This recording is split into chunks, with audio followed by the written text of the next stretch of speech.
नमस्कार मित्रों।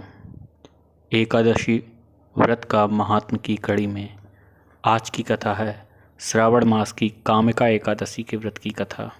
तो बिना किसी विलंब के प्रारंभ करते हैं कामिका एकादशी के व्रत की कथा। त्वमेव माता च पिता त्वमेव, त्वमेव बंधुश्च सखा त्वमेव, त्वमेव विद्या द्रविड़म त्वमेव, त्वमेव सर्व मम देवदेव। युधिष्ठिर जी ने पूछा, गोविंद वासुदेव, आपको नमस्कार है। श्रावण के कृष्ण पक्ष में कौन सी एकादशी होती है, उसका वर्णन कीजिए। भगवान श्री कृष्ण जी बोले, राजन सुनो, मैं तुम्हें एक पापनाशक उपाख्यान सुनाता हूँ, जिसे पूर्व काल में ब्रह्मा जी ने नारद जी के पूछने पर कहा था। नारद जी ने प्रश्न किया, भगवान कमलासन, मैं आपसे यह सुनना चाहता हूँ कि श्रावण के कृष्ण पक्ष में जो एकादशी होती है उसका क्या नाम है, उसके कौन से देवता हैं तथा उससे कौन सा पुण्य होता है। प्रभु यह सब बताइए। ब्रह्मा जी ने कहा, नारद सुनो, मैं संपूर्ण लोगों के हित की इच्छा से तुम्हारे प्रश्न का उत्तर दे रहा हूँ। श्रावण मास में जो कृष्ण पक्ष की एकादशी होती है उसका नाम कामिका है। उसके स्मरण मात्र से वाजपेय यज्ञ का फल मिलता है। उस दिन श्रीधर, हरि, विष्णु, माधव और मधुसूदन आदि नामों से भगवान का पूजन करना चाहिए। भगवान श्री कृष्ण के पूजन से जो फल मिलता है वह गंगा, काशी, नैमिषारण्य तथा पुष्कर क्षेत्र में भी सुलभ नहीं है। सिंह राशि के बृहस्पति होने पर तथा व्यतिपात और दंड योग में गोदावरी स्नान से जिस फल की प्राप्ति होती है वही फल भगवान श्री कृष्ण के पूजन से भी मिलता है। जो समुद्र और वन सहित समूची पृथ्वी का दान करता है तथा जो कामिका एकादशी का व्रत करता है, वे दोनों समान फल के भागी माने गए हैं। जो ब्याही हुई गाय को अन्यान्य सामग्रियों सहित दान करता है, उस मनुष्य को जिस फल की प्राप्ति होती है वही कामिका का व्रत करने वाले को मिलता है।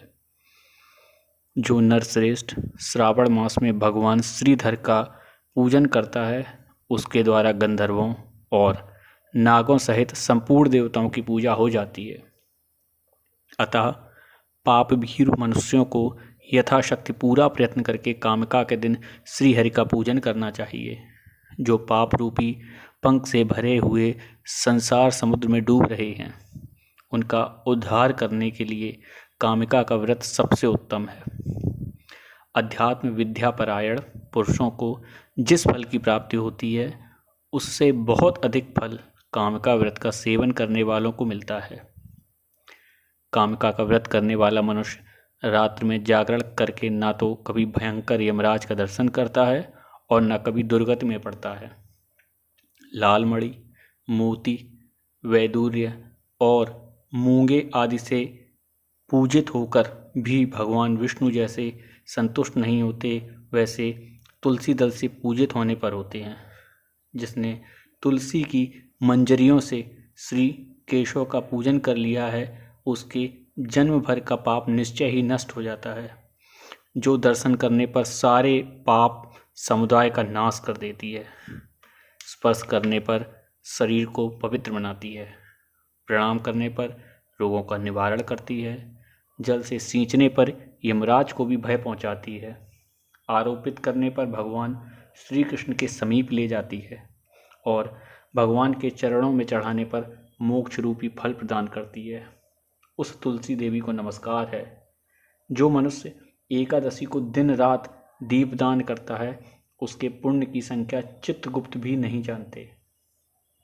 एकादशी के दिन भगवान श्री कृष्ण के सम्मुख जिसका दीपक जलता है उसके पितर स्वर्गलोक में स्थित होकर अमृत पान से तृप्त होते हैं।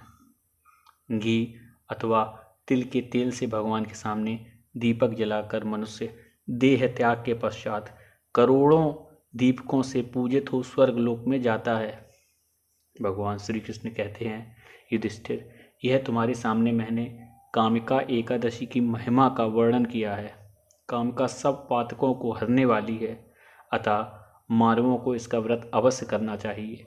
यह स्वर्गलोक तथा महान पुण्य फल प्रदान करने वाली है। जो मनुष्य श्रद्धा के साथ इसका महात्म्य श्रवण करता है वह सब पापों से मुक्त हो श्री विष्णु लोक में जाता है। तो ये थी श्रावण मास में पड़ने वाली कामिका एकादशी के व्रत की कथा। तो आइए जानते हैं अब इसके पारण का समय। ओम नमो भगवते वासुदेवाय नमः। कामिका एकादशी के व्रत के पारण का समय उसके अगले दिन अर्थात 1 अगस्त 2024 दिन बृहस्पतिवार को है। प्रातः 5:39 से प्रातः 8:19 तक है। अगर अभी तक आपने इस चैनल को सब्सक्राइब नहीं किया है तो कृपया इस चैनल को सब्सक्राइब कर दें। धन्यवाद।